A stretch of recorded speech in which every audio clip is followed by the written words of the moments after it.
जय श्री सीताराम। क्या आपने सोचा है कि गुरु का कितना सम्मान था इक्ष्वाकु वंश में? आइए हम सभी उस पवित्र स्थान में प्रवेश करें जहाँ राजभवन है, मध्यम प्रकाश है, बहुत से सभासद अपने अपने स्थानों पर बैठे हैं। और आज इक्ष्वाकु वंश के जो कुल गुरु हैं वशिष्ठ मुनि, उनके मनोभावों को देखेंगे तो देवासुर विजयी राजा दशरथ अपनी सभा में बैठे हैं। उनकी सभा का दर्शन करें। मध्यम प्रकाश है, बहुत सारे सभासद दोनों तरफ बैठे हुए हैं। राजा दशरथ जो वृद्ध हैं, कृषकाय हैं, वो सबको निहार रहे हैं। और उन्होंने जो अपना विनय निवेदन है वो कैसे किया है, आज इस भाव को पहले देखते हैं कि देवासुर विजयी जो राजा हैं, जिन्हें देवराज इंद्र सम्मान देते हैं, वो अपना आधा आसन राजा दशरथ के लिए हमेशा छोड़ देते हैं। वो राजा दशरथ अपने सभासदों को कैसे सम्मान दे रहे हैं, उस दृश्य, उस भाव में प्रवेश करें। राजा दशरथ ने हाथ जोड़ के सभा से क्या कहा है? दशरथ पुरजन को सत्कारी, दशरथ पुरजन को सत्कारी, कर जोरी सबहि विनय धारी। दशरथ पुरजन को सत्कारी, कर जोरी सबहि विनय धारी। वामदेव अरु वशिष्ठ पावा, वामदेव पुरोहित हैं और वशिष्ठ जी कुलगुरु हैं।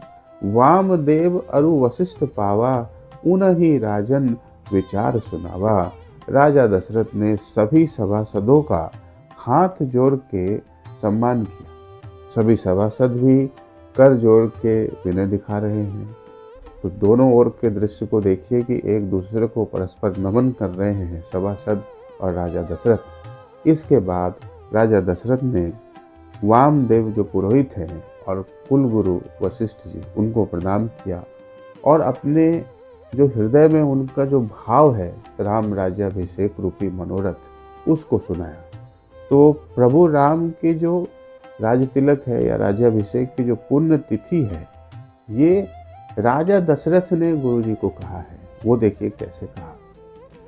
कही कि चैत्र मास अति पुनीता, कही कि चैत्र मास अति पुनीता, सुंदर पवित्र प्रकृति प्रीता।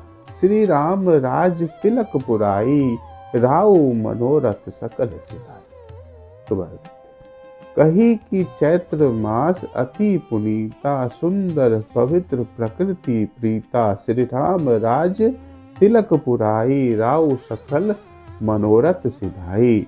राजा दशरथ कहते हैं कि गुरुवर हे नाथ, चैत का मास है, ये बहुत ही पवित्र है, सुंदर है, प्रकृति को प्रिय है ये मास। इसी मास में मर्यादा पुरुषोत्तम, करुणा निधान, परम दयालु, महान बाहु भगवान श्री राम का राज तिलक हो। आप गुरुजन मेरे मनोरथ को पूर्ण करें। प्रभु के अभिषेक की जो बात दोबारा राजा ने जब गुरु को कही, तो उसको सुन के सभा में कैसा उत्साह हुआ।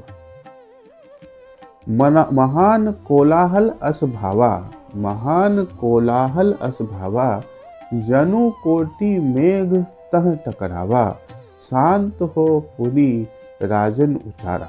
पहले काफ़ी कोलाहल हो गया, जैसे बहुत सारे मेघ आपस में टकरा रहे हों। जब वो शांत हुआ तो राजन ने फिर से कहा, महान कोलाहल अस भावा।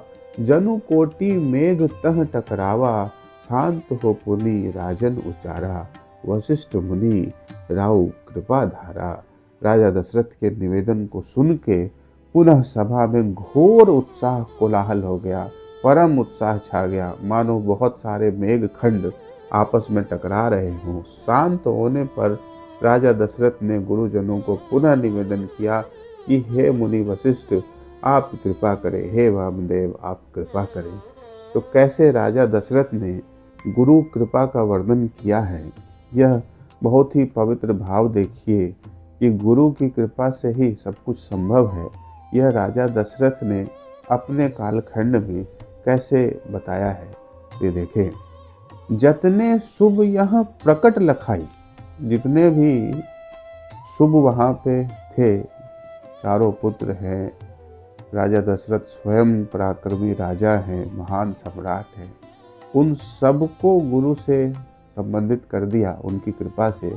जतने शुभ यह प्रकट लखाई, सकल राउ आशीष बनी आई। सब आपकी कृपा है। मम ही जतने शुभ फलित आजू, कितना पवित्र भाव है। मम ही है, मेरे हृदय में जितना भी शुभ फल है, मम ही जतने शुभ फलित आजू, राउ दया की गुण निधि रखु राजू। देखिए पवित्रतम भाव, राउ दया मतलब आपकी दया है कि गुण निधि, कि भगवान राम गुणों की निधि हो गए हैं। तो आगे देखते हैं। राजा दशरथ ने कहा कि हे नाथ, जितने भी शुभ मंगल काज यहाँ हो रहे हैं, यह सब आपकी कृपा और आशीर्वाद है। मेरे हृदय में जितने भी शुभ भाव थे सब फलित हो गए। आपकी यदि कृपा हो तो करुणा निधि रमापति, नयनाभिराम, मनोहर मुख वाले, सदा प्रिय भासी, प्राण प्रिय श्री राम का अभिषेक भी पूर्ण हो जाए। तो वशिष्ठ मुनि जिन्होंने भगवान राम के समकक्ष है उनको देखा है, वशिष्ठ मुनि ने भगवान राम का जन्म देखा है, विवाह देखा है और आज तिलक को भी देखने की दशा में है, तो उनकी जो अवस्था है वो देखते हैं, वशिष्ठ मुनि का दर्शन करते हैं। जतने उचित कर्म यह भावा, से लगी राउ आज्ञा सुनावा। जो भी राम राज्याभिषेक के लिए आवश्यक कर्म है उसके लिए गुरुवर आप आज्ञा दीजिए। जतने उचित कर्म यह भावा, से लगी आज्ञा राउ सुनावा। वशिष्ठ मुनि कृषकाय शरीरा, वशिष्ठ मुनि पतले दुबले हैं, कमजोर हैं। वशिष्ठ मुनि कृषकाय शरीरा, किंतु रोम रोम श्वेत तेज धीरा। जतने उचित कर्म यह भावा, से लगी आज्ञा राउ सुनावा। वशिष्ठ मुनि कृषकाय शरीरा, रोम रोम श्वेत तेज धीरा। राजा दशरथ आगे कहते हैं कि जो भी राम राज्याभिषेक के लिए उचित समझे वो कार्य करने की आज्ञा दीजिए नाथ। वशिष्ठ मुनि का शरीर दुर्बल है किंतु रोम रोम में परम तेज समाया है। हम सभी, हमारे जो आराध्य है भगवान राम और उनके जो गुरु हैं मुनि वशिष्ठ, उनका ध्यान करें। ये मात्र करुणा निधान की आहेतु की कृपा है भगवान राम की। कि कलयुग में हम सभी वशिष्ठ मुनि का ध्यान और उनका नाम ले पा रहे हैं। मुनि की जो अवस्था है वो वयोवृद्ध है, काफ़ी वृद्ध है, कृषकाय है, पतले दुबले हैं, किंतु महान तेज से संपन्न है। तो क्यों ना होगा, जो भगवान राम को दर्शन कर रहे होंगे वो महान तेज से संपन्न क्यों ना हो। इक्ष्वाकु वंश के जो कुल गुरु हैं वशिष्ठ मुनि, उनकी आभा कैसी है, इन पंक्तियों में उनकी आभा का दर्शन करें। कोटि सूर्य सम वदन प्रभावा, वदन मुख, कोटि सूर्य करोड़ों सूर्य, कोटि सूर्य सम वदन प्रभावा। की राजसभा दिव्य को आवा, कोई दिव्य व्यक्ति जैसे राज्यसभा में प्रकट हो गया हो वैसा। कोटि सूर्य सम वदन प्रभावा, की राजसभा दिव्य को आवा।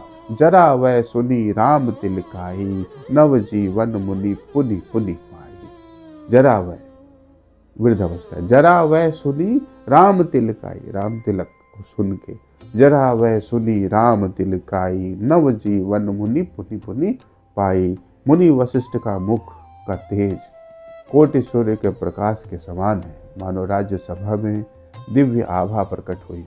वृद्ध अवस्था वाले वशिष्ठ मुनि परम कृपालु, मर्यादा पुरुषोत्तम, रणधीर, महाभायु, आयतुर, परम कृपालु प्रभु राम के अभिषेक की कथा सुनकर अति प्रसन्न हो गए हैं। मानो जैसे वर्षा ऋतु में नव पल्लव आते हैं, नव जीवन का संचार होता हो, तो वैसे ही मानो उनके अंदर नव जीवन का संचार हो गया, उसको वो पुनः पुनः अनुभव कर रहे हैं। अब वशिष्ठ मुनि ने अपने हृदय में क्या झांका, इन पंक्तियों में आप भी अपने हृदय में देखिए। तो वशिष्ठ मुनि ने अपने हृदय में क्या देखा है, इस मनोभाव को समझिए। प्रिय राम जे पुत्र संभावा, प्रिय राम जो रघुपति हैं, प्रिय राम जे पुत्र संभावा। सोई को सलपति शुभ, पावा, दारिद पारस पाथर पाई, मनहु मूक बानी शुभ पाई। देखिए इस दृश्य को देखें। दारिद कोई दरिद्र है, वो पारस पाथर पाई, पारस पत्थर पा रहा है। मनहु मूक जो बोल नहीं सकता है, बानी शुभ पाई, शुभ वाणी पा जा रहा है। तो इसको फिर से देखिए। प्रिय राम जे पुत्र सम भावा, सोई कौशलपति शुभ भावा, दारिद पारस पाथर भाई, मनहु मूक बानी शुभ भाई। वशिष्ठ मुनि ने अपने हृदय में विचार किया कि मनोहर, मनोहारी, निर्मल, कोमल, सुकुमार, सहज ही सभी को अपनी ओर आकर्षित करने वाले, सबके परम स्नेही प्रिय रघुपति श्री राम, जो मेरे पुत्र के समान हैं, वो ही आज कौशल नरेश बनेंगे। यह ऐसा है मानो कोई अति दरिद्र पारस पत्थर को पा गया हो, या मानो कोई मूक पवित्र वाणी को पा गया हो। प्रभु राम के राज्याभिषेक की कथा सुन के जो गुरु जी हैं, गुरु मुनि वशिष्ठ, उनकी दशा क्या है, अब इस भाव में प्रवेश करते हैं। अति प्रसन्न, पहले हम गुरु जी का ध्यान करें, वशिष्ठ मुनि का ध्यान करें कि काफ़ी वृद्ध है, कृष्णकाय शरीर है, परम तेजस्वी है, और राम राज्याभिषेक की कथा राजा दशरथ ने कह दिया है। अब जो मुनि की जो प्रसन्नता है वो इन पंक्तियों में आप देखें। अति प्रसन्न मुनिनाथ लखाई, अति प्रसन्न मुनिनाथ लखाई, हिय मंदिर प्रभु मूरत पाई, कछु विचारते कछु कही चाह। कुछ विचारते हैं, कुछ कहना चाहते हैं। कछु विचारते कछु कही चाहा, कतना सुनर कथा नरनाहा। नरनाहा मतलब राजा। तो अति प्रसन्न मुनिनाथ लखाई, हिय मंदिर प्रभु मूरत पाई, कछु विचारते कछु कही चाहा, कतना सुनर कथा नरनाहा। आज वशिष्ठ मुनि अति प्रसन्न हैं, उनके हृदय रूपी मंदिर में भगवान राम ही प्रकट हो गए हैं। वो भगवान का रूप ध्यान कर रहे हैं। तो सभा के मध्य वो कभी प्रभु राम के नेत्रों का विचार कर रहे हैं, कभी नासिका का कर रहे हैं, कभी कर्ण, ग्रीवा, केश, लालिमा पूर्ण शोभा के साथ श्री हरि विष्णु के अवतार, रमापति, साकेत पति, अखिल त्रिभुवन के स्वामी भगवान राम के ध्यान में डूबे हैं। वो कुछ विचार कर रहे हैं कि क्या कहें, कितनी सुंदर पवित्र कथा राजा दशरथ ने आज कह दी है। सो भगवान राम के इन पवित्र भावों से आपके हृदय को स्पर्श हुआ हो तो रामायण की इस यात्रा में हमारे साथ जुड़े। जय श्री सीताराम, जय श्री सीताराम, जय श्री।